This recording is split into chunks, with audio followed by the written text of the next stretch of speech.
ఈ radiation oncology అనగానే అందరు క్యాన్సరే గుర్తుకొస్తుంది. సో ట్రీట్మెంట్స్ మామూలుగా కొంతమంది సర్జరీ చేస్తుంటారు క్యాన్సర్ కోసం, అలాగే మెడికల్ గా ట్రీట్మెంట్ చేస్తుంటారు. బట్ రేడియేషన్ యొక్క ఇంపార్టెన్స్, రేడియేషన్ అవసరం ఏంటి సార్ క్యాన్సర్ ట్రీట్మెంట్? జనరల్ గా రేడియేషన్ అనేది భాగం బట్టి మనం నిర్ధారణ చేయడం జరుగుతుంది. బ్రెయిన్ ట్యూమర్ తీసుకున్నాం అనుకోండి, ముఖ్యంగా ఫస్ట్ ఆపరేషన్ చేస్తాం. చేసిన తర్వాత అది ఏ రకమైన బ్రెయిన్ ట్యూమర్ అనేది తెలిస్తే దాన్ని బట్టి 99% of the time high grade tumour అయితే 100% ఆఫ్ ద టైం రేడియేషన్ అనేది ఖచ్చితంగా ఇవ్వాల్సి వస్తుంది.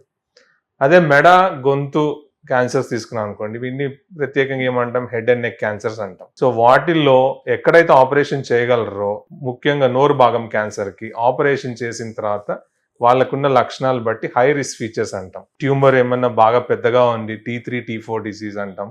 లేకపోతే నోడ్స్ లోకి స్ప్రెడ్ అయిన వాళ్ళలో ఎడ్జువెంట్ రేడియేషన్ ఇస్తాం. అదే గొంతు భాగం క్యాన్సర్ కాకపోతే నేలకి వెనక భాగం క్యాన్సర్ లో ప్రథమంగా రేడియేషన్ ఇస్తాం. రాడికల్ రేడియేషన్ థెరపీ అంటాం. వీళ్ళల్లో చాలా మందికి రేడియేషన్ తో పాటు కీమోథెరపీ కూడా యాడ్ చేస్తాం. కీమోథెరపీ ఇక్కడ ఏమవుతుంది అంటే రేడియో సెన్సిటైజర్ ఉన్న క్యాన్సర్ కణంని సెన్సిటివ్ చేసి మనం ఇచ్చే రేడియేషన్ వల్ల ఇంకా బెటర్ గా పనిచేసేదానికి అవకాశం ఉంటుంది.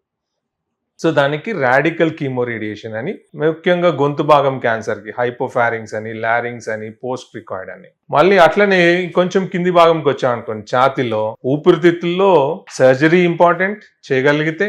సర్జరీ చేయలేని పక్షంలో లిమిటెడ్ డిసీజ్ అంటే స్టేజ్ 3 వాళ్ళకి రేడియేషన్ ప్లస్ మళ్ళీ కీమో చేస్తాం. ఆ తర్వాత ఇప్పుడున్న కొత్త ఇమ్యూనోథెరపీ అవన్నీ యాడ్ చేస్తూ ఉంటారు.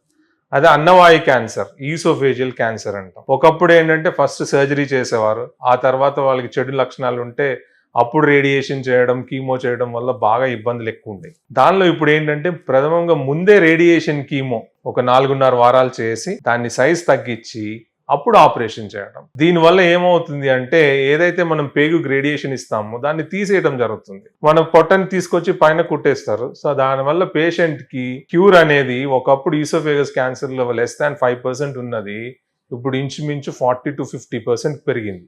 ఈ రకంగా రేడియేషన్ ప్లస్ కీమో ముందు చేసి ఆ తర్వాత ఆపరేషన్ చేయడం వల్ల. కడుపు భాగంలోకి వచ్చేసరికి ఎక్కువగా ఆపరేషన్ మీదే ఆధారపడతాం, కీమోథెరపీ మీద ఆధారపడతాం. కారణం ఏంటంటే మనం గాలి తీసి వదిలేటప్పుడు పేగులు బాగా కదులుతూ ఉంటాయి. స్వతహాగా పేగుకి కదిలే లక్షణం పెరిస్టాల్సిస్ అంటాం. సో రేడియేషన్ ప్రిసైజ్ గా ఆ రోజు అక్కడ ఇవ్వడం అనేది చాలా కష్టం, ఎందుకంటే పేగు ఎప్పుడు కదులుతా ఉంది కాబట్టి. సో దానిలో అందుకు ఆపరేషన్, కీమోథెరపీకి ఎక్కువ అవకాశం. అదే కింది భాగంకి వచ్చామనుకోండి, పెద్ద పేగులోని రెక్టమ్ క్యాన్సర్ అంటాం, చివరి భాగం. దానిలో మళ్ళీ కూడా అంతే సేమ్. ఒక 15 సంవత్సరాల క్రితం ఎక్కువగా ఆపరేషన్ చేసేవాళ్ళు, ఆ తర్వాత రేడియేషన్ కీమో చేయడం వల్ల చాలా ఇబ్బందులు ఉండేవి. ఇప్పుడు ఏం చేస్తున్నాం, ప్రథమంగా ముందే రేడియేషన్ ప్లస్ కీమో 5 వారాలు ట్రీట్మెంట్ చేసి ఆపరేషన్ చేసినందు వల్ల ఆపరేషన్ సులువు అవుతుంది. ఒక 20% మందికి పర్మనెంట్ బ్యాగ్ అవసరం లేకుండా కూడా బయటపడే అవకాశం ఉంటుంది. ఎందుకంటే కొలాస్టమీ బ్యాగ్ పెడతామంటేనే చాలా మంది భయపడిపోతారు, ఎందుకంటే పర్మనెంట్ గా బ్యాగ్ బయటపడుతుంది అని. సో ఆ అవకాశం ఒకటి ఉంది. ప్లస్ ముందుగా కీమో రేడియేషన్ చేసినందువల్ల మనం క్యాన్సర్ బయాలజీని కూడా ఒకసారి టెస్ట్ చేస్తాం. సో ఈ ఆపరేషన్ చేసి తీసి దాన్ని ల్యాబ్ కి పంపించినప్పుడు హిస్టోపెథాలజీ ఎగ్జామినేషన్ లో మొత్తం క్యాన్సర్ క్లియర్ అయిపోయింది అని వస్తుంది. సో వీళ్ళలో ఏంటంటే కొంచెం మనం ఒక అంచనా చెప్పొచ్చు, ఓకే వీళ్ళు రెస్పాండ్ అయ్యారు బాగా, సో వీళ్ళల్లో అవుట్కమ్స్ అంటే సర్వైవల్ బాగా ఉండేదానికి అవకాశం ఎక్కువ ఉంది అని. ఒకటి ప్రాస్టేట్ క్యాన్సర్. ఇప్పుడు 5 ఏళ్ల క్రితంతో పోలిస్తే ఇప్పుడు 5 ఏళ్ల తర్వాత ఆల్రెడీ ప్రాస్టేట్ క్యాన్సర్ అంతకు ముందు టాప్ 10 లోనే లేదు, ఇప్పుడు టాప్ 5 క్యాన్సర్స్ లోకి వచ్చేసింది మెన్ లో. కారణం ఏంటంటే మన లైఫ్ స్టైల్ తేడా అయింది, జనాలు వయసు ఎక్కువ మంది ఉంటున్నారు, 75 పై వాళ్ళు ఇప్పుడు చాలా మంది. ఈ క్యాన్సర్ ఏంటంటే ఎక్కువ వయసుతో వచ్చే క్యాన్సర్, ప్రాస్టేట్ క్యాన్సర్. సో ఇప్పుడు ప్రాస్టేట్ కి ఎక్కువ శాతం ఏంటంటే ఆపరేషన్, ప్రాస్టేట్ గ్రంథి అనేది ఒకటి ఉంటది. దాని వల్లనే మనకి లిబిడో అంటాం, సెక్స్ సర్జ్ రావడం కానీ, సెమెన్ లో క్వాలిటీ మెయింటైన్ చేయడం కానీ, ఇవన్నీ ఆ గ్రంథి వల్లనే ఉపయోగం అనమాట.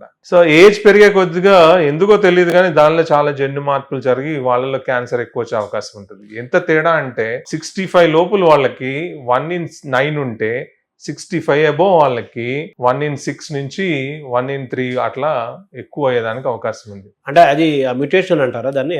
మ్యూటేషన్ అవుతుంది, ఎందుకంటే మన బాడీ ఇంజిన్ లాంటిది. ఎక్కువ రోజులు మనం ఉండేసరికి ఎక్కడో ఒకసారి ఆ రిపేర్ అవ్వాలి, డ్యామేజ్ అవుతుంది. రిపేర్ మెకానిజం లో ఎప్పుడో ఒకసారి తేడా జరుగుతుంది. అంటే ప్రోస్టేట్ గ్లాండ్ యొక్క ఇంపార్టెన్స్, ప్రామినెన్స్, రెలెవెన్స్ ఏంటి సార్ బాడీలో మెయిన్ గా సిమెన్ క్వాలిటీ మెయింటైన్ చేయడం కోసం మనకి లిబిడో అంటాం. సో సెక్స్ సర్జ్ కానీ ఏమైనా ఉండడం కోసం ప్రాస్టేట్ హెల్త్ అనేది బాగా ఇంపార్టెంట్. వాటిని మనం ఇంప్రూవ్ చేసుకోవడానికి మార్గాలు వెళ్ళేవా? ఆ గ్లాండ్ యొక్క మాల్ పిచ్యూటరీ గ్లాండ్ చాలా ఇంపార్టెంట్ అంటారు. ఇప్పుడు దీని ద్వారా మాకు ఇది ప్రాస్పేట్ ప్రాస్టేట్ జనరల్ గా దాని గ్లాండ్ అనేది మామూలు పనితనం అది నడుస్తూనే ఉంటది. అంటే మరి దాన్ని ఇంప్రూవ్ చేసుకోలేమా, ఇబ్బంది రాకుండా చూసుకోలేమా గ్లాండ్ కి? సో దానికోసం ఏంటంటే స్క్రీనింగ్ అని చేస్తారు. స్క్రీనింగ్ ఎప్పుడు చేస్తారు? 50 years పైబడిన వాళ్ళకి సీరం పిఎస్సి అని బ్లడ్ టెస్ట్ చేస్తారు. సో చేసినప్పుడు 0 to 4 అనేది నార్మల్, నానోగ్రామ్/ml అంటాం ప్రాస్టేట్. సో ఒకవేళ పిఎస్ఏ పెరిగింది అంటే ఏ కారణం చేత పెరిగింది అనేది మనం చెక్ చేసుకోవడం జరుగుతుంది. అల్ట్రాసౌండ్ చేయడం first examination, digital rectal examination అని యూరో ఆంకాలజిస్ట్ కానీ యూరాలజిస్ట్ కానీ చేసి అప్పుడు దానికి ఏదైనా తేడా అనిపిస్తుందా, మనకి ఏమన్నా హార్డ్ లంప్ అంటే చిన్న గుల్లలాగా గట్టిగా ఏదైనా తగులుతుందా అని చూడడం. సో దాన్ని ఒకవేళ తేడా ఉందనుకుంటే అప్పుడు బయాప్సీ చేయడం జరుగుతుంది. ఇంకొకటి ఏంటంటే ప్రాస్టేట్ క్యాన్సర్ లోనే హైయెస్ట్ క్యూర్ రేట్ ఉంది. ఎందుకంటే ఇబ్బంది అనేది మనం చిన్న బ్లడ్ టెస్ట్ తోటి ఐడెంటిఫై చేయగలుగుతున్నాం. ఎక్కువ శాతం మందిని ఎర్లీ క్యాన్సర్ స్టేజ్ 1 స్టేజ్ 2లోనే ఐడెంటిఫై చేసుకునే దానికి అవకాశం ఉంది. వాళ్ళ క్యూర్ అనేది చాలా ఎక్కువ అనమాట. అర్లీగా క్యాన్సర్ మనం తెలుసుకోగలిగితే క్యూర్ చేయడం ఈజీ. కరెక్ట్.